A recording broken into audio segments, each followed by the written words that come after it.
Bueno chicos, en este teórico vamos a ver lo que es el posoperatorio normal y patológico, y para empezar, como ven en la diapositiva, vamos a empezar con el posoperatorio normal. En esta parte vamos a ver tres cositas importantes que son la definición del posoperatorio, la fisiopatología, pero lo más importante que vamos a ver son los controles, es decir, todos los controles que yo le voy a hacer al paciente que esté evolucionando bien en su posoperatorio. Bueno, para empezar, la definición de posoperatorio normal, si bien hay muchas definiciones, la más didáctica es esta que encontré, que dice que es el periodo comprendido entre el fin del acto quirúrgico y la recuperación total de la salud. Fíjense que lo define como un periodo de tiempo. Este periodo de tiempo va a ser muy variable, porque no es lo mismo que operemos una apendicitis, un paciente de una apendicitis aguda, que un paciente con una hemicolectomía, incluso hasta con un trasplante. Entonces, este periodo de tiempo es muy variable, que puede durar de pocos días hasta varios meses, incluso a veces hasta años. Bueno, desde el punto de vista de la fisiopatología, ustedes recuerden que siempre cualquier cirugía que uno hace es una agresión a ese paciente. Entonces, ante esta agresión quirúrgica se ponen en juego distintos mecanismos neurohormonales normales que van a ser de adaptación ante esa agresión quirúrgica. Y un poco en forma didáctica se lo ha dividido en 4 fases. En esta primera fase, que es la fase llamada la etapa adrenérgico-corticoidea, va del primero al tercer día. Y fíjense que el paciente, ¿qué va a tener? Y va a ser normal, por eso es importante tenerlo en cuenta. Taquicardia, una ligera hipertensión arterial, oliguria, una hipertermia leve, esto es muy importante, nunca más de 37,5, porque a partir de esto, a partir del tercer día, si uno ya estos parámetros continúan, estos que hemos dicho, ya vamos a empezar a pensar en alguna complicación. Pero en esta primera etapa son totalmente normales. Y un balance negativo de nitrógeno y el potasio, que lo vamos a ver si es que le pedimos algún análisis, lo cual nunca vamos a pedir un análisis para la evaluación de un postoperatorio normal.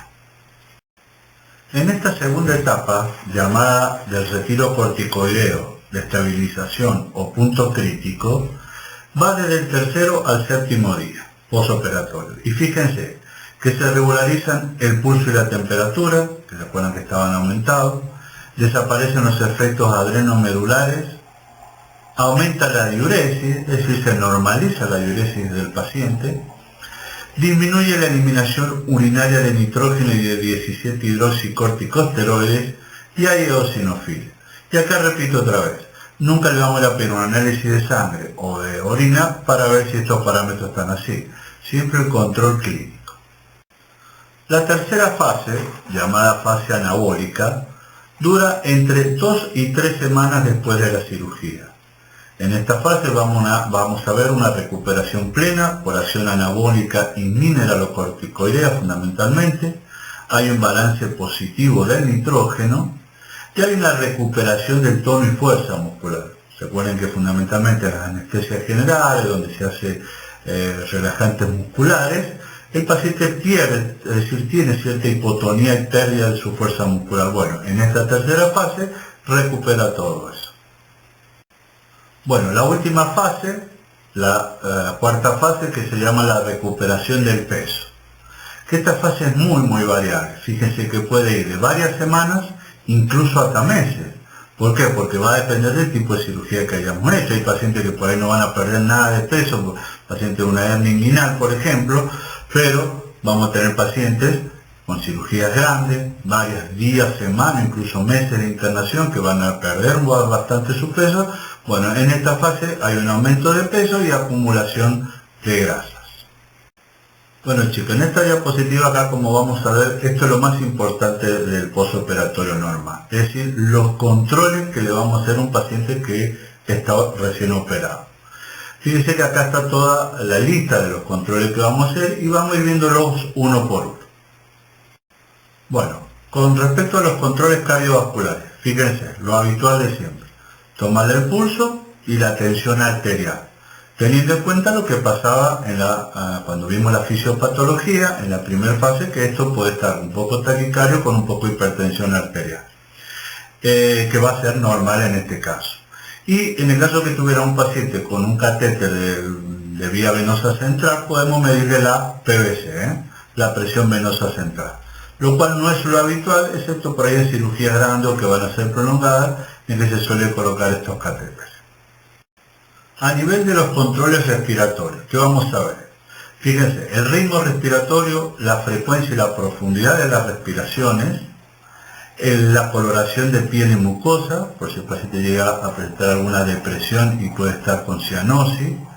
Cuidar las secreciones, se acuerden que los tubos del anestesista que van sobre la vía aérea, eso hace que aumenten las secreciones traqueobronquiales, entonces las secreciones hay que aspirarlas. Tener cuidado con las depresiones medicamentosas, fundamentalmente las usadas por los anestesistas, que los pacientes se van a una depresión respiratoria por esa medicación, y tener siempre cuidado de la broncoaspiración. Todos los pacientes sometidos a anestesia general, que pueden tener náuseas o ese vómito, está el riesgo de broncoaspiración, por eso hay que tener cuidado con eso. Bueno, con respecto al control de la diuresis, fíjense que yo acá les puse que la diuresis horaria normal, en un paciente sin patología, está entre 50 y 60 mililitros hora.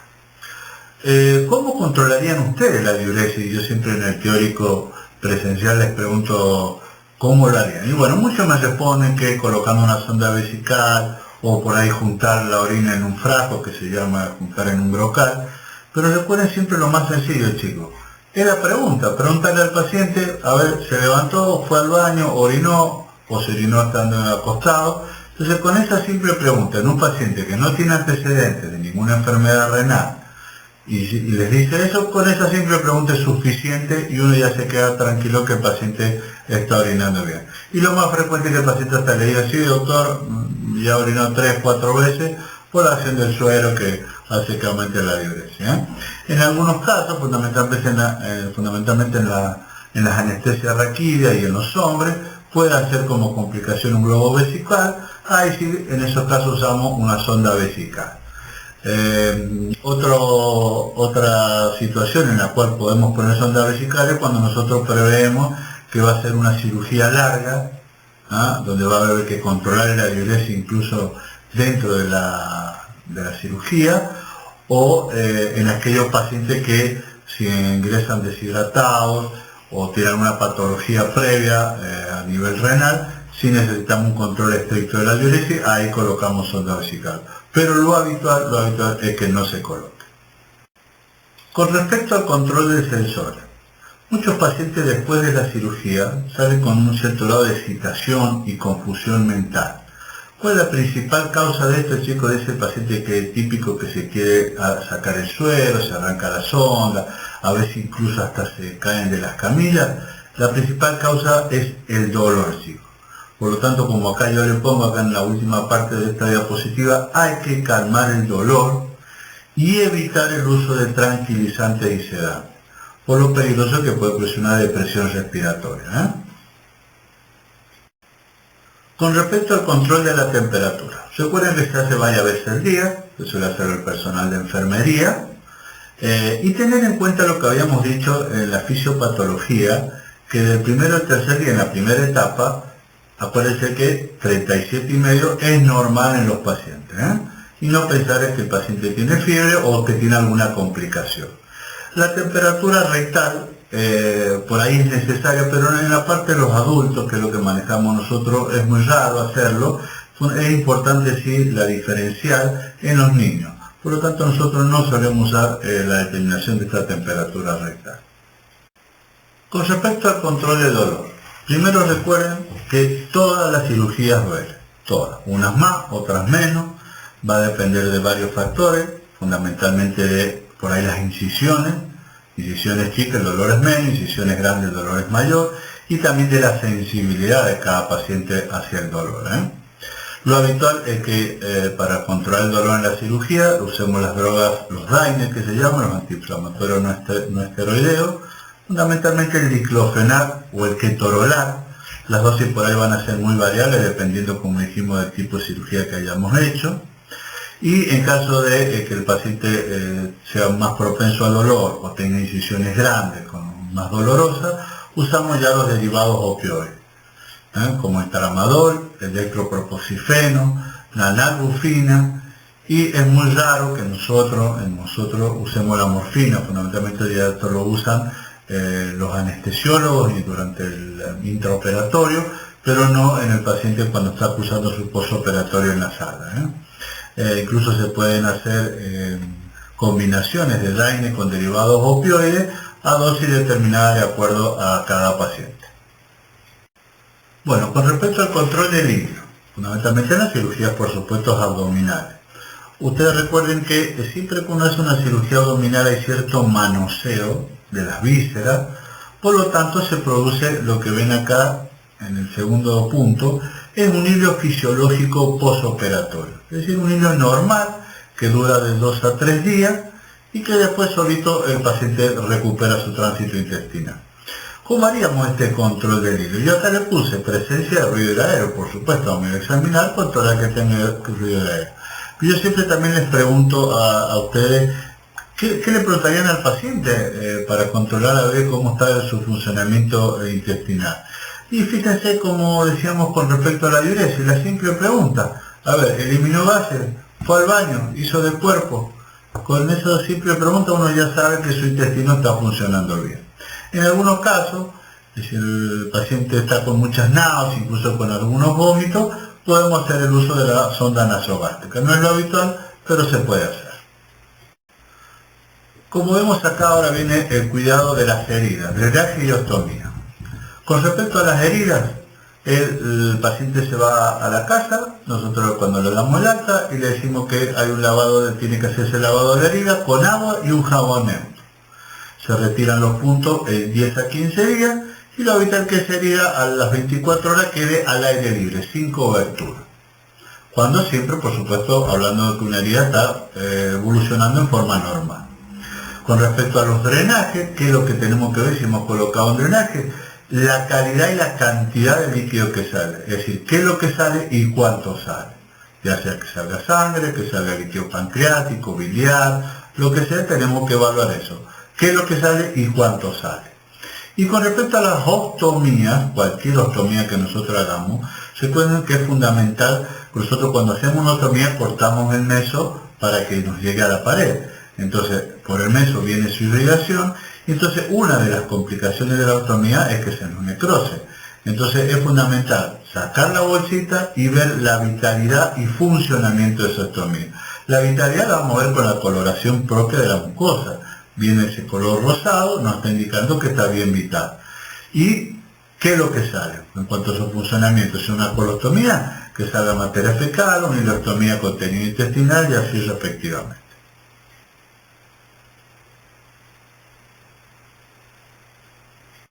Con respecto a la reposición de líquidos y electrolitos, recuerden que todos los pacientes vienen con un ayuno de 8 horas como mínimo, por lo tanto con cierto grado de deshidratación. Si bien es leve, un cierto grado de deshidratación tiene.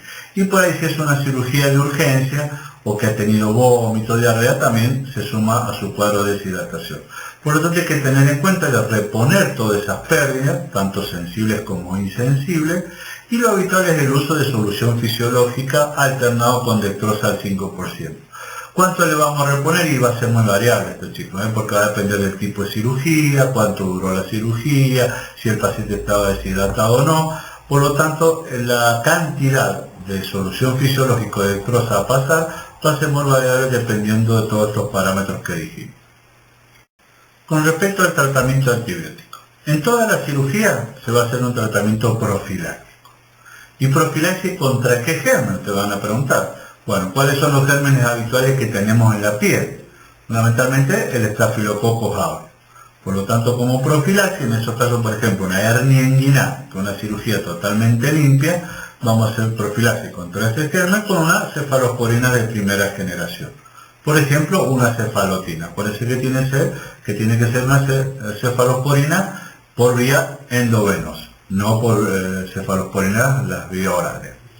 Después tenemos tratamientos específicos antibióticos de acuerdo a la patología que hayamos operado. Por ejemplo, la apendicitis aguda, donde vamos a hacer un tratamiento para gram negativos y anaerobios. En ese caso vamos a hacer una combinación, por ejemplo, de una ciprofloxacina asociada a metronidazol o clindamicina. La cipro por ahí ahora se está cambiando, se está usando gentamina, es decir, un aminoglucósido, asociado por supuesto a metronidazol o clindamicina. También podemos usar cefaloporinas de tercera generación como ceftriaxona. En el caso de infecciones más graves, más severas, que por ahí ya nos corremos un poco de este tratamiento del postoperatorio normal, que en estos casos sería un paciente patológico, si que ya tenía alguna complicación, en este cuadro de infecciones más graves, ahí sí llamamos al comité de infecciones, al servicio de infectología, los cuales nos van a dar todos los parámetros y los antibióticos que vamos a usar, estos antibióticos de amplio espectro y de última generación que han salido, que nos guiamos por lo que nos dicen los infectólogos. Bueno, posición y decúbito. Vieron que todos los pacientes cuando salen de la cirugía salen de cúbito dorsal. No olvidarse de abrigar al paciente. Recuerden que en el quirófano, y más en verano, que estamos nosotros con toda la ropa que nos ponemos para operar, prendemos el aire acondicionado para estar fresquito, pero el paciente que va a estar sin ropa y cierto grado de hipotermia leve tiene el paciente. Entonces puede salir con eso, entonces abrigar al paciente siempre hay que tenerlo en cuenta. En lo posible, una vez que llegue a la habitación, posición semisentada, ¿ah? Y la movilización precoz de las piernas. ¿Por qué? Porque es esto, un poco lo vamos a relacionar con la diapositiva que vamos a ver enseguida, para evitar el éxtasis del retorno venoso sanguíneo de las piernas y evitar las complicaciones que vamos a ver ahora en la otra diapositiva. Bueno, acá está lo que les decía recién, chicos, la movilización, deambulación y prevención del tromboembolismo pulmonar. Recuerden que toda cirugía que dure más de 30 minutos es un factor de riesgo para la trombosis venosa profunda y por lo tanto para un tromboembolismo pulmonar. Si bien hay múltiples factores de riesgo para esta TBP, uno es la cirugía, cualquier tipo de cirugía que dure más de 30 minutos. Entonces, ¿qué es lo que hay que hacer? Movilización precoz del paciente, la posición semisentada, estas dos cosas que ya la habíamos visto, los cambios de cúbito en el cual por ahí el paciente no puede movilizarse, hay que cambiarlo uno, rotarlo de un lado hacia el otro, y en el caso que el paciente presente múltiples factores predisponentes para una trombosis venosa, usar el uso de heparina, es decir, como anticoagulación profiláctica, ya sean de alto peso molecular o las de bajo peso molecular, las que tengamos disponibles, en estos casos se usa. Ahora vamos a ver lo que es el postoperatorio patológico, es decir, son las complicaciones que podemos tener en cualquier paciente que ha presentado una cirugía. Vamos a ver la definición, las situaciones que podemos tener y cómo clasificamos este postoperatorio patológico. ¿Cómo definimos el postoperatorio patológico? Había muchas definiciones, pero esta es un poco la más didáctica para que se entienda. Fíjense que dice que es aquel que por distintas alteraciones se aparta del curso normal previsto para una cirugía. Es decir, uno sabe que un paciente operado de cualquiera de las patologías que uno puede operar tiene que evolucionar de esta forma, lo habitual, y por alguna alteración se aparta ese curso normal previsto para ese tipo de cirugía. ¿Qué situaciones podemos tener en este postoperatorio patológico? Fíjense, pueden haber complicaciones no previstas. Por ejemplo, un paciente joven, cualquiera de ustedes, 20, 30 años, sin antecedentes patológicos, lo operamos una apendicitis y nos hace una trombosis venosa profunda y con un probable tromboembolismo pulmonar. Si bien esa complicación uno sabe que puede existir, esa complicación no estaba prevista. O después tenemos otras complicaciones previsibles. Por ejemplo, paciente añoso, más de 70 años, con un cáncer de colon, lo operamos, está con anemia, con bajo nivel de proteínas de albúmina, le hacemos una amicolectomía con una anastomosis y al cuarto o quinto día esa anastomosis hace una fístula. Esa es una complicación previsible por el tipo de paciente y el tipo de patología que presentamos. Y también tenemos complicaciones por la patología en sí misma o del equipo quirúrgico. Por ejemplo, paciente con una oclusión intestinal, lo fueron a entubar el anestesista durante el acto anestésico y hace una broncoaspiración porque no tenía colocada una sonda nasogástrica. Estos son algunos de los ejemplos, pero pueden haber múltiples ejemplos de dependiendo del tipo de cirugía que hagamos, ¿no? ¿Cómo clasificamos estas complicaciones en este posoperatorio patológico? De acuerdo al tiempo en que aparecen, pueden ser complicaciones inmediatas, que aparecen entre el primero y segundo día, y las complicaciones mediatas o tardías, que aparecen a partir de este segundo día y que pueden aparecer tanto a la semana, al mes, incluso varios meses posteriores a la cirugía. Y otra clasificación es si son a nivel locales, complicaciones locales donde se realizó la cirugía, y las complicaciones sistémicas o generales. Con respecto a las complicaciones generales, fíjense en la diapositiva, pueden ser múltiples y a nivel de distintos organismos o sistemas. A nivel cardiocirculatorio, un infarto, una isquemia, una arritmia, el shock, la insuficiencia cardíaca. A nivel pulmonar, con broncoaspiración, las atelectasias, las neumonías que pueden aparecer en cualquier cirugía, la sepsis postquirúrgica, el tromboembolismo que ya hemos estado hablando, complicaciones renales, las hemorragias digestivas, a nivel hepatobiliar y pancreático, como colecistitis y pancreatitis. Bueno, fíjense que son múltiples complicaciones generales. Lo habitual es que estas complicaciones no las tratemos los cirujanos, sino ya con un tratamiento del especialista, incluso a nivel multidisciplinario. Con respecto a las complicaciones locales que podemos tener en este posoperatorio patológico, estas sí son las que nos van a interesar como cirujanos. Y las vamos a dividir, si esa complicación aparece a nivel de la herida y de la cavidad. Y vamos a ir viendo una de cada uno. A nivel de la herida, la primera complicación que podemos ver es la hemorragia. Acuérdense que toda cirugía, siempre la hemorragia hay que tenerla en cuenta. Es decir, que no es un hecho infrecuente, en general es por una falta de control de la hemostasia, puede provocar un hematoma, y ese hematoma, en cuanto a su extensión a nivel de la herida, si ocupa más de la mitad de la herida, se prefiere su evacuación. ¿Para qué? Para evitar la infección secundaria. Recuerden que cualquier colección hemática es un caldo de cultivo para que ingrese un germen, y no solo vamos a tener hemorragia, sino que se nos va a agregar la infección de esa herida. Una vez evacuado este hematoma, se limpia bien la herida y se puede volver a cerrar, por supuesto haciendo un tratamiento antibiótico profilaxis para que no se nos infecte. Otra complicación a nivel local es la dehiscencia de la sutura, de la herida.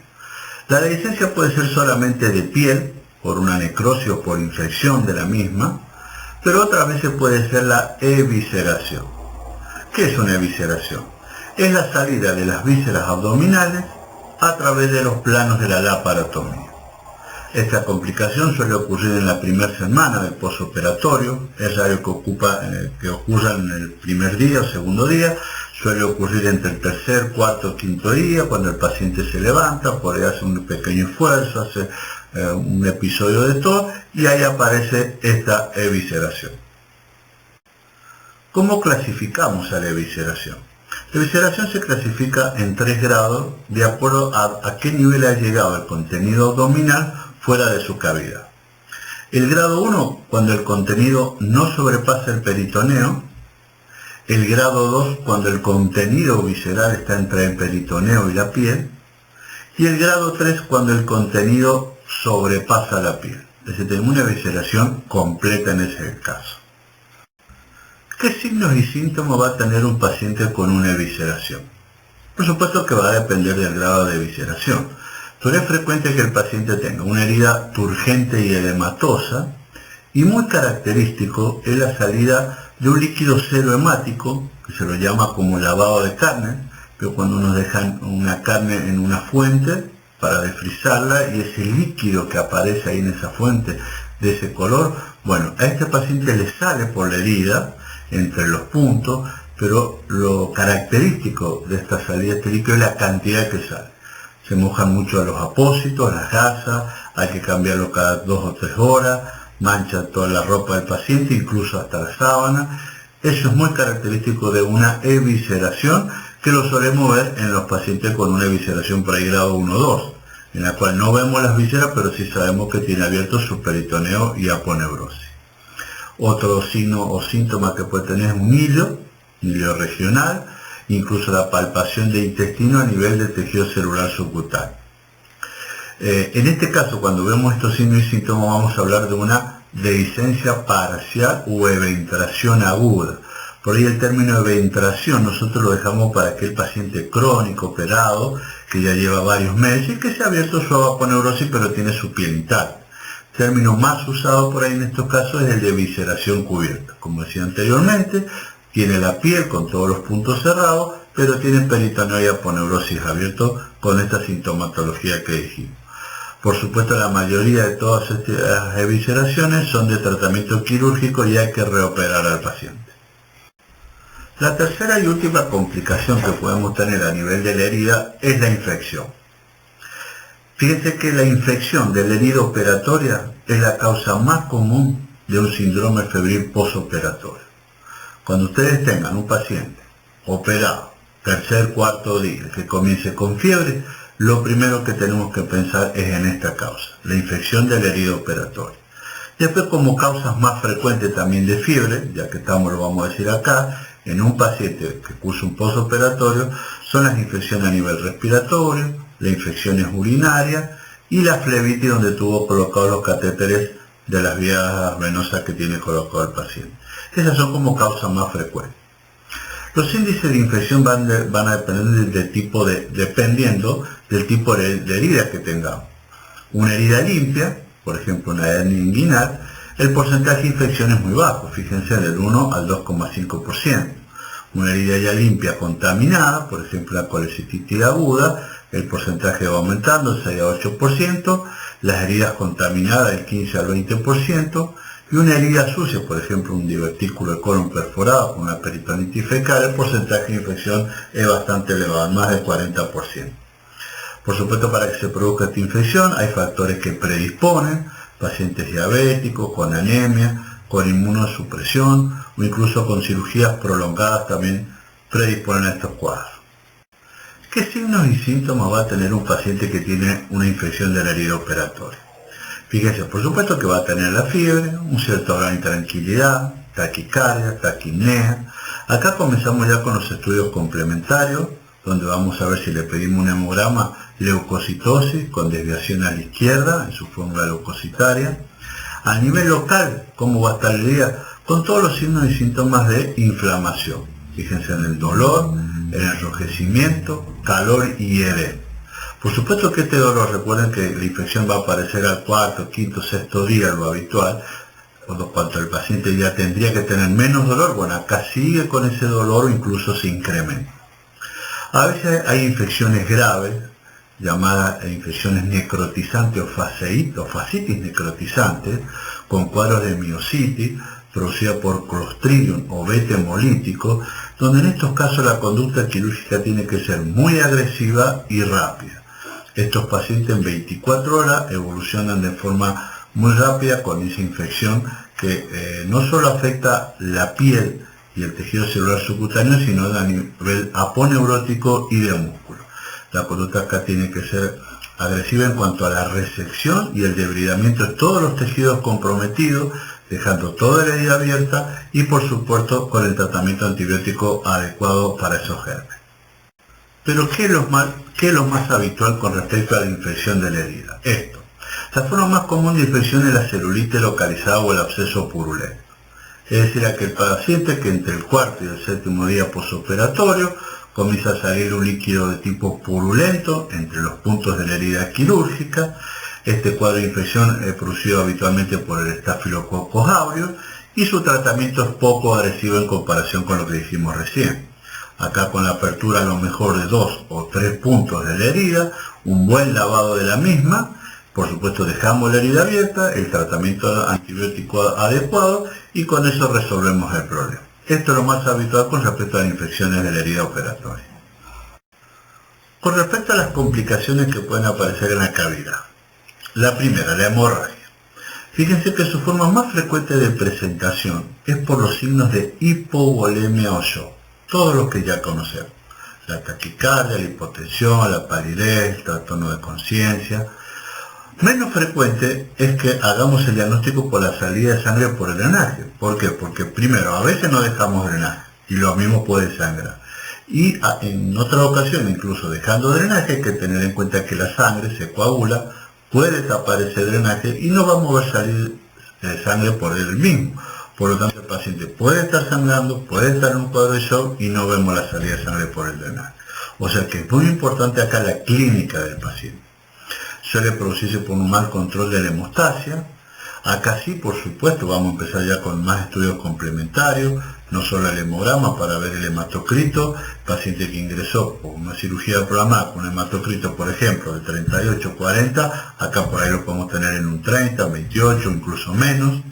En la ecografía ya empezamos con estudios de imágenes, que nos va a indicar la presencia de líquido libre en cavidad, eso ya es otro signo directo de que probablemente eso sea sangre, asociado siempre a la clínica del paciente. Fíjense cómo acá ya, cuando tenemos un postoperatorio patológico, los estudios complementarios comienzan a ser importantes para hacer el diagnóstico.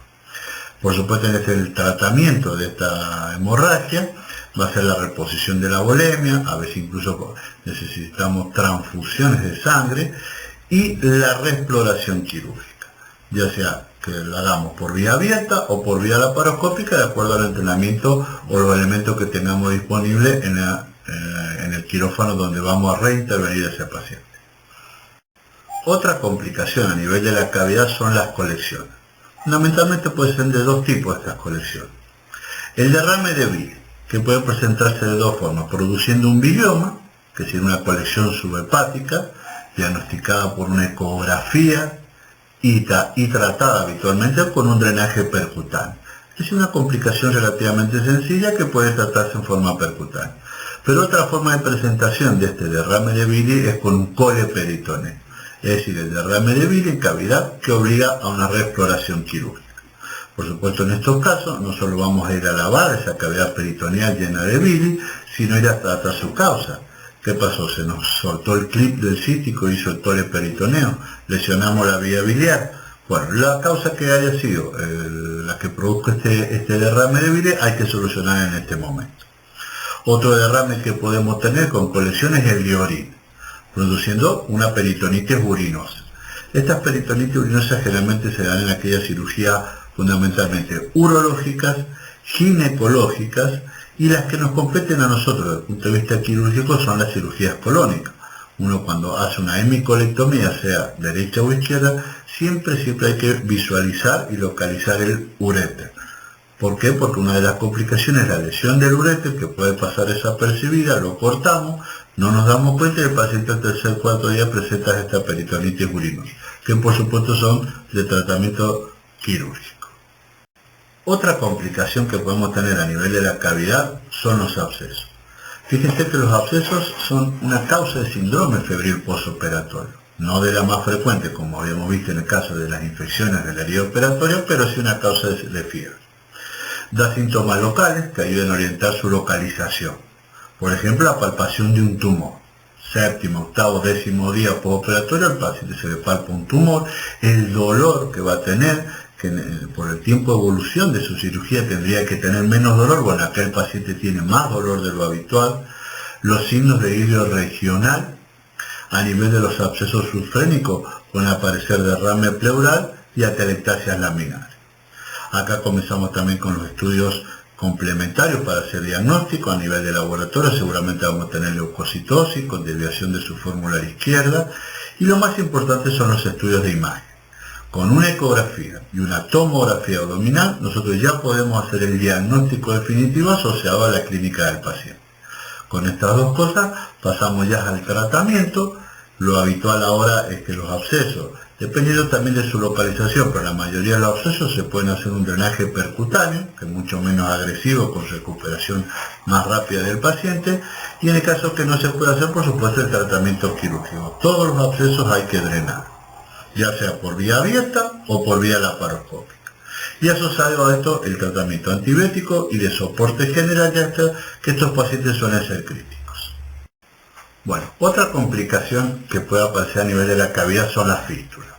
Las fístulas son una complicación grave de una cirugía. Pueden aparecer, en el caso de cirugía a nivel de tórax, aparecer lo que se denomina fístulas aéreas.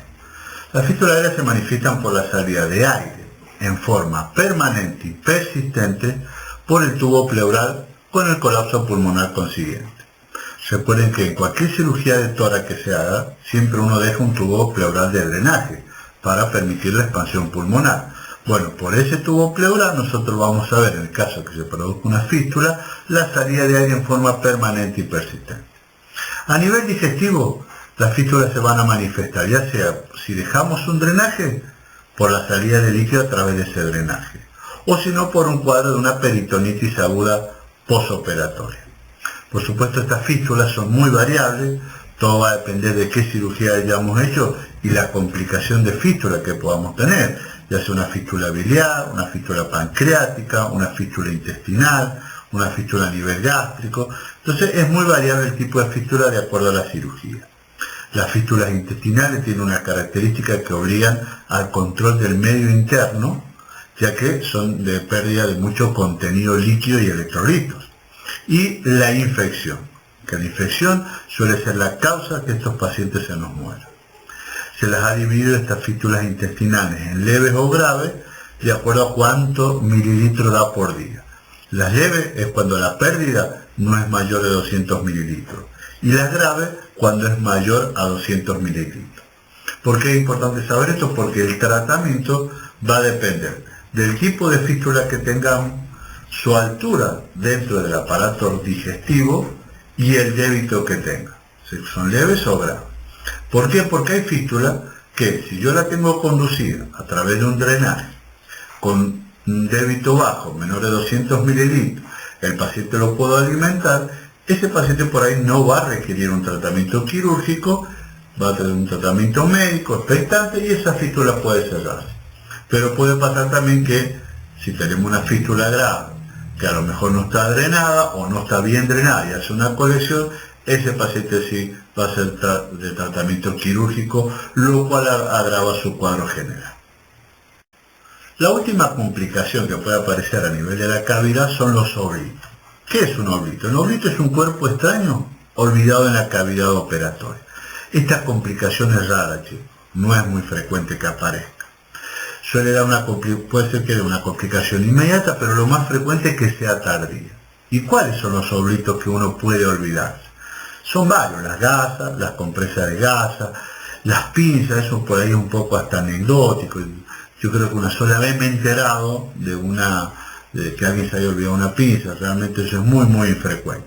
Pero no así tanto las gasas o las compresas de gasa. Y más frecuentes son las compresas de gasa, porque uno las compresas la utiliza para hacernos campos dentro de esa cavidad, para separar las vísceras, por ahí si hay un sangrado, colocamos 4 o 5 compresas durante un tiempo, y después cuando las sacamos, por ahí se nos puede quedar una olvidada en el campo operatorio.